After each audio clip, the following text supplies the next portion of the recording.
നമസ്കാരം, മലയാളി വാർത്തയിലേക്ക് സ്വാഗതം. വീണ്ടും അടുത്തൊരു ഉന്നതന്റെ പേരാണ് ശബരിമല സ്വർണ്ണക്കൊള്ളയിൽ ഉയർന്നു കേൾക്കുന്നത്. ഒന്നല്ല, രണ്ടുപേരുടെ പേരുകൾ. ഇതുവരെ അറസ്റ്റിലായിട്ടുള്ള പല ആളുകളും നൽകിയിട്ടുള്ള മൊഴിയുടെയും അതുപോലെ തന്നെ തെളിവുകളുടെയും അടിസ്ഥാനത്തിലാണ് ഇപ്പോൾ മുൻ ദേവസ്വം ബോർഡ് അംഗങ്ങളായിട്ടുള്ള 2 പേരിലേക്ക് അന്വേഷണം ചെന്നെത്തി നിൽക്കുന്നത്. ഇപ്പോൾ വരുന്ന സൂചനകൾ 2018 ദേവസ്വം ബോർഡ് അംഗങ്ങൾക്കും ഇതിൽ കൃത്യമായിട്ടുള്ള പങ്കുണ്ട് എന്നാണ് സൂചന.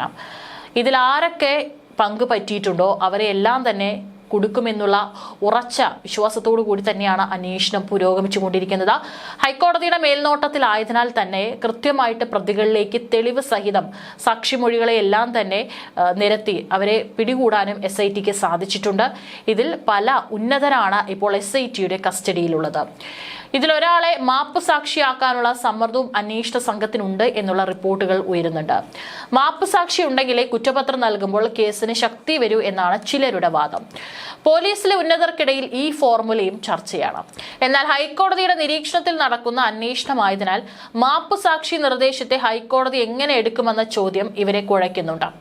ശബരിമല കട്ടിളപ്പാളിയിലെ സ്വർണം തട്ടിയെടുക്കാൻ നടന്ന ഗൂഢാലോചനയിൽ പിത്തള എന്ന വാക്കാണ് ആദ്യഘട്ടത്തിൽ നിശ്ചയിച്ചിരുന്നത്.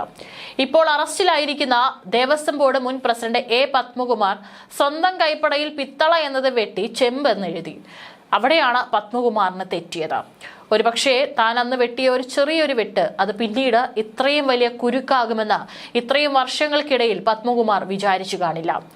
പത്മകുമാർ അങ്ങനെ സ്വന്തം കൈപ്പടയിൽ തന്നെ കുരുങ്ങി. കേസിന്റെ അന്വേഷണ വഴി അന്നത്തെ മറ്റു 2 ബോർഡ് അംഗങ്ങളിലേക്കും ഇപ്പോൾ നീളാനിടയാക്കുകയും ചെയ്തിട്ടുണ്ട്. ഇക്കാര്യം വാസുവിൽ നിന്നാണ് അന്വേഷണ സംഘം അറിയുന്നത്.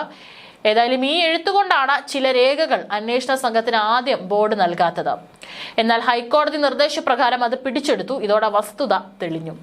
2019 ദേവസ്വം കമ്മീഷണറായിരുന്ന വാസുവും ഉദ്യോഗസ്ഥരും ചേർന്ന് പിത്തള എന്നെഴുതിയ റിപ്പോർട്ടാണ് ദേവസ്വം ബോർഡിലേക്ക് എത്തിച്ചത്. ബോർഡിന്റെ പരിഗണനയിൽ വന്നപ്പോൾ പ്രസിഡന്റ് A. പത്മകുമാർ പിത്തള എന്ന വാക്കിലെ അപകടം ചൂണ്ടിക്കാട്ടി. പിത്തളയ്ക്ക് സ്വർണത്തിന്റെ നിറമായതിനാലാണ് മുരാരി ബാബു, സുധീഷ് കുമാറും വാസുവും അടക്കം അങ്ങനെ എഴുതിവെച്ചത്. എന്നാൽ ശബരിമല ശ്രീകോവിലിൽ സ്വർണം പൂശിയെന്ന് എല്ലാവർക്കും അറിയാം. അതുകൊണ്ട് പിത്തളയാണ് പൂശിയിരിക്കുന്നത് എന്ന് പറയുമ്പോൾ അത് പ്രശ്നമാകുമെന്ന് പത്മകുമാറും തിരിച്ചറിഞ്ഞു. അങ്ങനെ ആ വാക്ക് വെട്ടാൻ തീരുമാനിച്ചത്. വാസു കൈമാറിയ ഉത്തരവിലെ പിത്തള അങ്ങനെ പത്മകുമാർ വെട്ടി.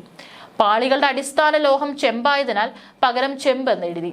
ഇത് ചെമ്പാണെന്നും അതിലുള്ള സ്വർണം മങ്ങിപ്പോയെന്നും വിശദീകരിക്കാമെന്നായിരുന്നു പത്മകുമാറിന്റെ വാദം. ഇത് ബോർഡിലെ മറ്റംഗങ്ങളായിട്ടുള്ള KT ശങ്കർദാസ്, പാലവിള വിജയകുമാർ എന്നിവർ യോജിക്കുകയും ചെയ്തു. അതുകൊണ്ടാണ് ഇപ്പോൾ ഈ 2 പേരും SITയുടെ കണ്ണിലുള്ളത്. പത്മകുമാറിന്റെ റിമാൻഡ് റിപ്പോർട്ടിൽ പിത്തള വിഷയവും പരാമർശിക്കുന്നുണ്ട്. സ്വർണം പൂശിയ ചെമ്പുപാളികൾ എന്ന് എഴുതേണ്ടതിന് പകരം ചെമ്പ് എന്ന് പത്മകുമാർ സ്വന്തം കൈപ്പടയിൽ എഴുതുകയായിരുന്നെന്നാണ് റിമാൻഡ് റിപ്പോർട്ടുകളിലുള്ളത്. ഇതാണ് പത്മകുമാറിന് വിനയാകുന്നത്. എന്തുകൊണ്ട് അങ്ങനെ എഴുതിയെന്ന് ഇനി വിശദീകരിക്കേണ്ടി വരും. ഇത് ക്രമവിരുദ്ധമാണെന്ന് അറിഞ്ഞിട്ടും പാസ്സാക്കുന്നതിനെ എതിർക്കാൻ മറ്റു 2 അംഗങ്ങൾ ശ്രമിച്ചില്ല. അതുകൊണ്ട് ഇവർക്കും ഇതിൽ പങ്കുണ്ട്. അവരും ഇതിന് കൂട്ടുനിന്നു എന്നുള്ള കാര്യത്തിൽ യാതൊരു സംശയവും വേണ്ട. വൈകാതെ ഇവരും അറസ്റ്റിലാകാനാണ് സാധ്യത. ഇതിൽ ഒരാളെ മാപ്പ് സാക്ഷിയാക്കാനുള്ള നീക്കവും നടക്കുന്നുണ്ട്. സ്ത്രീ പ്രവേശന കാലത്ത് പോലീസ് നീക്കങ്ങൾക്ക് ചുക്കാൻ പിടിച്ച വ്യക്തിയുടെ അച്ഛനാണ് KT ശങ്കർദാസ്. ഉദ്യോഗസ്ഥർ തന്നത് പാസ്സാക്കിയെന്ന പത്മകുമാറിന്റെ വാദം പൊളിഞ്ഞു കഴിഞ്ഞു. ഉദ്യോഗസ്ഥരായ വാസുവും സംഘവും കൊണ്ടുവന്നത് അതേപോലെ പാസ്സാക്കി വിടുകയായിരുന്നു എന്നായിരുന്നു പത്മകുമാർ പറഞ്ഞുകൊണ്ടിരുന്നത്. ബോർഡ് അംഗങ്ങളും ഇങ്ങനെയാണ് മൊഴി നൽകിയിരുന്നത്. ചെമ്പെന്ന ലോഹത്തിൽ നാഗം, അതായത് സിങ്ക് ചേരുമ്പോഴാണ് പിത്തളയാകുന്നത്. ഇതിന് സ്വർണത്തിന്റെ നിറവുമായി സാദൃശ്യമുണ്ട്. 60% ചെമ്പും 40% സിങ്കുമാണ്. ചെമ്പിന്റെ കൂടെ വെളുത്തിയും ചേരുമ്പോഴാണ് വെങ്കലം ഉണ്ടാകുന്നത്. ഇത് മനസ്സിലാക്കിയാണ് പിത്തളയെ പത്മകുമാർ ചെമ്പാക്കിയത്. ശബരിമല സ്വർണ്ണക്കൊള്ള കേസിൽ അറസ്റ്റിലായ CPM പത്തനംതിട്ട ജില്ലാ കമ്മിറ്റി അംഗം A. പത്മകുമാറിനെതിരെ പാർട്ടി തിരക്കിട്ട് നടപടിയിലേക്കില്ല. പകരം പഴി പാർട്ടിയിലേക്ക് വരാതെ നോക്കാനാണ് നീക്കം. കുറ്റവാളികളെയും കുറ്റകൃത്യത്തെയും പ്രതിരോധിക്കാനാകും ശ്രമിക്കുക. പത്മകുമാർ രാഷ്ട്രീയ നേതൃത്വത്തിനെതിരെ ആഞ്ഞടിക്കുമോ എന്ന ഭയത്തിലാണ് ഇത്. മുൻ മന്ത്രി കടകംപള്ളി സുരേന്ദ്രനെ പ്രതിക്കൂട്ടിലാക്കുന്ന നിലപാടുകളാണ് പത്മകുമാർ എടുത്തത്.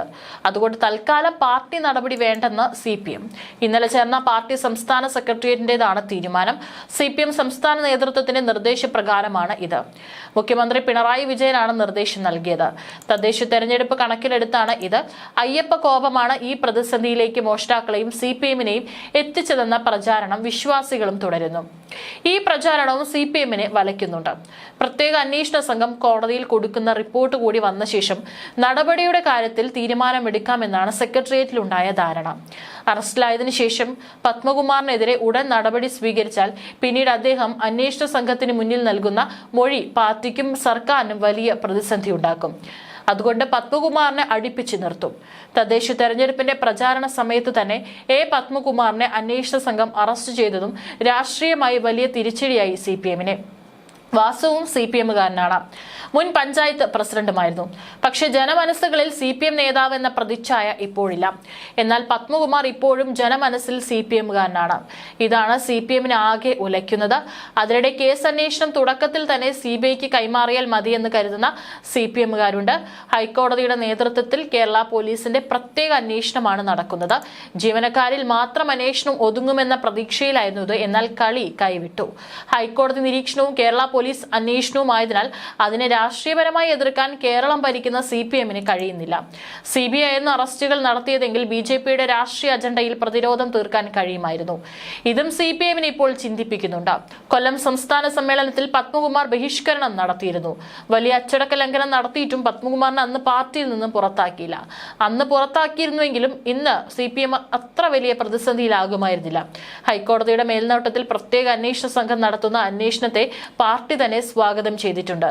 തെറ്റുകാർ ആരായാലും സംരക്ഷിക്കില്ലെന്ന സർക്കാർ നിലപാട് തെരഞ്ഞെടുപ്പ് യോഗങ്ങളിൽ ഉയർത്തിക്കാട്ടും. മറ്റു കാര്യങ്ങൾ അപ്പോൾ ഉണ്ടാകുന്ന സാഹചര്യം അനുസരിച്ച് തീരുമാനിക്കാമെന്നതാണ് CPM നിലപാട്. മുഖ്യമന്ത്രിയുടെ ഈ അഭിപ്രായം CPM സെക്രട്ടറി MV ഗോവിന്ദനാണ് പത്തനംതിട്ട കമ്മിറ്റിക്ക് നൽകിയത്. പത്മകുമാറിനെ പ്രത്യേക അന്വേഷണ സംഘം കസ്റ്റഡിയിൽ വാങ്ങി ചോദ്യം ചെയ്ത ശേഷമാകും തുടർ ചോദ്യം ചെയ്യലുകൾ. ഈ ചോദ്യം ചെയ്യലിൽ രാഷ്ട്രീയ നേതൃത്വത്തിനെതിരെ നിലപാടെടുക്കരുതെന്ന സന്ദേശം പത്മകുമാറിന് നൽകിയിട്ടുണ്ട്. സർക്കാർ നിർദ്ദേശത്തിന്റെ അടിസ്ഥാനത്തിലാണ് ഉണ്ണികൃഷ്ണൻ പോറ്റിയുടെ കൈവശം സ്വർണ്ണപ്പാളികൾ അറ്റകുറ്റപ്പണികൾക്കായി കൊടുത്തുവിട്ടതെന്ന പത്മകുമാർ കഴിഞ്ഞ ദിവസം മൊഴി നൽകിയിരുന്നു. ഇപ്പോൾ ജുഡീഷ്യൽ കസ്റ്റഡിയിൽ തിരുവനന്തപുരം സ്പെഷ്യൽ സബ് ജയിലിൽ കഴിയുന്ന പത്മകുമാറിനെ തിങ്കളാഴ്ച പ്രത്യേക അന്വേഷണ സംഘം കസ്റ്റഡിയിൽ വാങ്ങും. അതിനുശേഷമാകും വിശദ ചോദ്യം ചെയ്യൽ. 2018 ദേവസ്വം ഭരണസമിതി അംഗങ്ങളെയും അറസ്റ്റ് ചെയ്തേക്കും. ആരെയും സംരക്ഷിക്കാനും CPM-നെ പ്രത്യക്ഷത്തിൽ കഴിയുന്നില്ല. ഹൈക്കോടതി ഇടപെടൽ കാരണമാണ് ഇത്. ശബരിമല സ്വർണ്ണക്കൊള്ള കേസിൽ അറസ്റ്റിലായ ദേവസ്വം ബോർഡ് മുൻ പ്രസിഡന്റും പത്മകുമാറിനെ പ്രത്യേക അന്വേഷണ സംഘം തിങ്കളാഴ്ച കസ്റ്റഡിയിൽ വാങ്ങിയേക്കും. വിശദമായ ചോദ്യം ചെയ്യലും അന്നുണ്ടാകും. മുൻ ബോർഡ് അംഗങ്ങളായ KP ശങ്കരദാസ്, N വിജയകുമാർ എന്നിവരെയും അന്ന് വിളിച്ചിരുത്തി ചോദ്യം ചെയ്യുമെന്നാണ് വിവരം. ബോർഡ് ഉദ്യോഗസ്ഥരെയും കമ്മീഷണറെയും കുറ്റപ്പെടുത്തിയാണ് പത്മകുമാർ കഴിഞ്ഞ ദിവസം മൊഴി നൽകിയതെന്നാണ് സൂചന. ഇക്കാര്യങ്ങൾ നേരത്തെ 2 ബോർഡ് അംഗങ്ങൾ പ്രത്യേകം അന്വേഷണ സംഘത്തോട് പറഞ്ഞിരുന്നു. ഇത് ഉറപ്പുവരുത്തുന്നതിനാണ് ഒരുമിച്ച് ചോദ്യം ചെയ്യുന്നതിനായി അന്വേഷണ സംഘം ആലോചിക്കുന്നത്.